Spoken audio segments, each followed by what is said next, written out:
Hello，大家好啊，歡迎嚟到我 channel 啦。咁book 咗下個禮拜五咧就做呢個 Life in UK test 啦。咁考完呢個 Life in UK test 咧都差唔多時間去申請呢個 IELTS 啦。咁我諗都想做翻個少少嘅總結啦。咁而家都差唔多5年喺英國啦。咁今集咧主要就係想講翻大家移民英國會遇到嘅 challenges 啦。咁好嗰啲地方就唔使講啦。咁其實嗰啲大家即係做一個簡單嘅 internet search 都會揾到啦。就係譬如住嘅地方大啊，或者係生活節奏慢啊，呢啲唔使講啦，大家 search 都會揾到嘅。咁但係咧，今集咧就主要想講翻即係啲 challenges 啦。咁challenges 咧就有好多啦，咁但係咧我覺得今集咧我反而係想講翻一啲比較深層少少嘅 challenges。之前都有提過，即係好表面嗰啲嘢啦，咁就譬如好似外賣貴啊、火車貴啊呢啲好表面嘅啫。咁但係咧，我就反而想講翻啲即係深層少少嘅 challenges 啦。咁如果大家由香港移民嚟英國嘅話咧，第一條問題要問自己嘅咧，就係點解要移民嚟英國？呢個問題咧就好重要嘅。我覺得好多即係香港人咧，佢哋移民嚟到英國咧，個 mindset 咧仍然都係即係比較香港啦。咁即係其實佢哋都係喺英國想揾翻之前住香港嗰種 feeling 啊，咁就變咗就會越嚟越難適應呢個新嘅地方咯。咁第一個 challenge 咧就係要學識點樣由主角 downgrade 做配角。呢點好重要嘅，因為咧你做慣主角啊嘛，你喺香港做慣主角，咁你過到嚟新嘅地方之後，突然之間要你做配角喎。你就喺嗰個新嘅地方嘅少數族裔啦，咁變咗就係個地球唔係圍繞住你轉啊嘛。咁平時喺香港好多人都會話英國其實係一個好民主嘅社會啦，大家都即係有票去投票，有投票權啦，係咪？咁但係咧，民主嘅社會咧，咁如果大家係少數族群嘅話咧，其實都會有少少輸蝕嘅。咁大家都有投票權，咁你如果人數少嘅話咧，你即使譬如 Parliament 啊或者係 petition 啊等等都會一定會輸蝕㗎嘛，係咪？即係你可能係你即使係 file 一個新嘅 petition 啦，咁但係冇人撐你喎，咁冇人撐你咪唔通過咯，就係咁簡單。咁所以你過到嚟咧，你係可以發聲啊，冇錯，你係可以即係有訴求啊，但係咧人哋未必一定要聽你講啊嘛，係咪？因為你嚟到你即使可以有投票權，咁但係你人數少嘅話，咁大家就一定係少數服從多數㗎啦，係咪？咁就變咗係大家要學識一樣嘢，就係要由主角 downgrade 到配角，呢個真係好重要。因為我見好多香港人咧，佢哋嚟到咧都會有一種即係主角嘅 mindset 啊，即係都會覺得即係我講嘅嘢係一定係會有影響力。咁但係咧現實社會咧就唔係咁樣運行嘅。咁現實社會咧係你人多勢力大，咁就會聽你講。如果你人少勢力細，咁就即係會被忽視或者係完全係被忽略，係咪？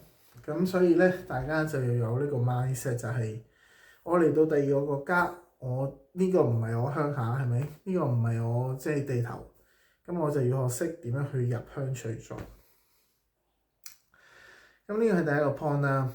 咁其次咧就係大家即係要問清楚自己，就係點解要移民？移民嘅原因係咩？咁有好多人其實話，譬如我其實移民都係為咗攞個永居、攞個國籍咁嘅啫。咁但係咧講就簡單，咁但係你真正移民過到嚟咧，你就會發覺其實唔簡單，因為佢本身嗰180日嘅限制咧，就係逼你一定要長住英國。因為佢係180日，係任何12個月內都係唔可以 absence 多過180日。咁變咗就係你就會一定會即係長住英國咯。咁但係如果你譬如仍然都係有一個即係好似住香港嘅心態嘅話咧，你就會覺得即係住喺英國係會好 depress 啊，即係好唔自在，跟住你就會想走，但係跟住你就住耐咗，你就會發覺其實我而家翻去又攞唔到永居，咁其實我留喺度做乜咧？咁樣，咁我係咪嘥咗我啲錢同時間咧？跟住就會好似賭仔心態，即係不斷係咁，即係逼自己去留一個自己唔想留嘅地方，淨係為咗個永居同國籍。咁其實我覺得就即係唔值得咯。咁如果大家真係想移民嘅話咧，其實都建議大家即係喺英國住一段時間先。如果真係覺得呢個地方係適合自己嘅，咁先至再決定即係移民啊，或者係先至再決定買樓啊，做其他嘢。如果大家住完一段時間之後咧，咁覺得都係唔太適合啦，或者都唔想住落去啦，咁就可以即係翻香港咯。咁就即係俾留翻條後路俾自己，好過大家賣晒樓跟住再過嚟，跟住過到嚟發覺其實個地方都係唔適宜長住嘅，咁樣唔適合自己。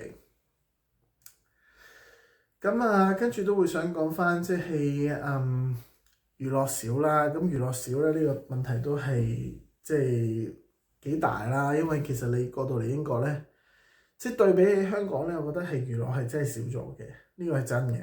平時喺香港，你即使係當你係冇乜錢啦，咁但係你都有好多即係政府嘅設施啊，可以去下嘅。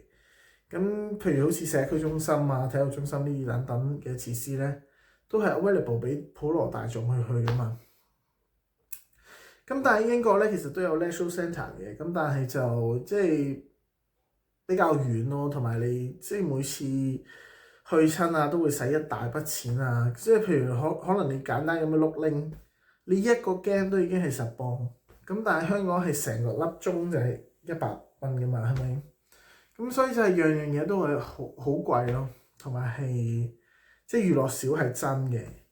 咁可能有啲餐啊，除咗一個 shopping centre 之外，其實係冇乜嘢嘅，因為英國好多地方咧，佢其實都係住宅區嚟嘅。即係佢係冇 expect 嗰啲地方係有 tourist 住啊，你明唔明啊？即係香港大部分嘅經濟都係圍繞住 tourism 噶嘛，即係attract 啲旅客啊嚟到香港啊使錢咁噶嘛。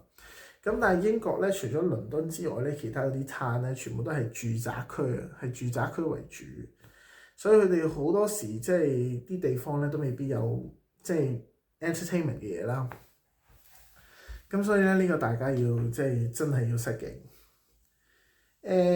其次咧就係人與人之間嗰個嘅距離感啦。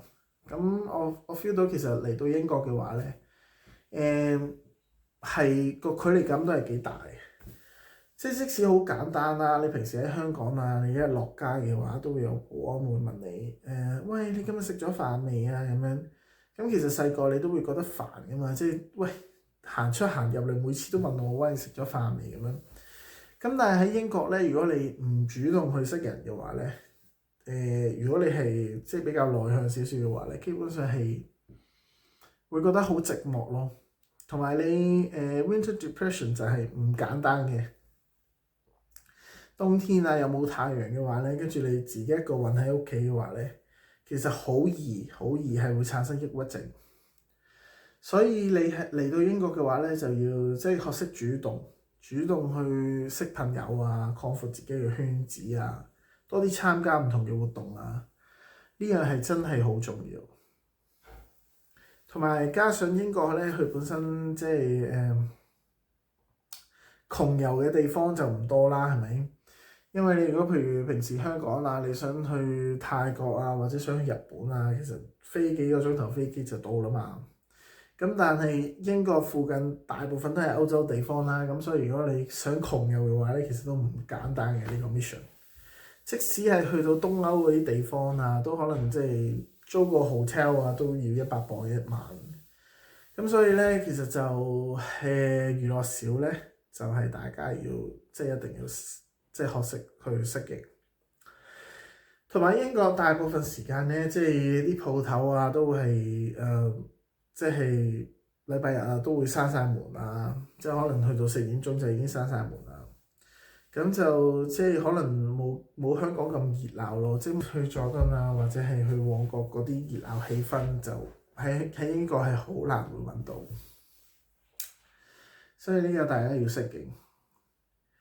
繼續講落去啦，咁今日揾工嗰啲更加唔使講啦，因為嗰啲大家都應該清楚噶啦。嚟到英國咧，大家都要有心理準備咧，就可能2年啦，或者3年啦，都係揾唔到工嘅。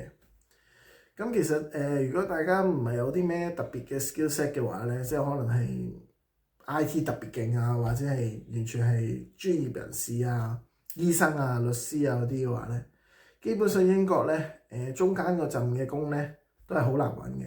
即係譬如你諗住簡單咁樣嚟到英國啊，求其咁樣做個 receptionist 啊，其實就係唔簡單嘅，因為好多 local 爭，同埋好多外國人爭。所以咧，你要有心理準備，可能2-3年咧都失業啊，3-4年都失業啊。啲錢一定要準備充足，咁先好過嚟。因為你過到嚟嘅話咧，你如果冇錢嘅話咧，你就會覺得即係辛苦，即係個生活咧特別吃力。好啦，繼續講落去啦。咁跟住要講嘅地方咧就係效率啦。咁香港嘅政府部門咧嘅效率咧就係數一數二啦。咁平時你如果譬如有啲咩拗撬啊，打999咧就一定有警察出現啦，係咪？咁但係咧嚟到英國咧，好多時候咧，大部分嘅問題咧都係要學識自己去解決。即使係同鄰居啊，譬如有啲咩拗撬咧，第一時間咧就係要同鄰居坐低商量。因為如果你下下都係報警啊，或者 call 999咧，其實係冇人理你嘅。你如果 call 999咧，可能佢哋都係即係 refer 去啲唔同嘅 department 啦，即係可能係譬如係勞資糾紛啊，咁就 civil dispute 啊咁樣。咁其實就唔會即係下下都有警察上門嘅。咁所以咧，好多時候咧，大家都要學識點樣去自己解決啲問題。嗱，呢個唔單止係淨係警察部門。其他部門大部分時間咧都係咁嘅，咁佢哋嗰個 demand 咧就非常之大啦，咁所以就佢哋會 prioritize 一啲比較重要啲嘅 case 嘅。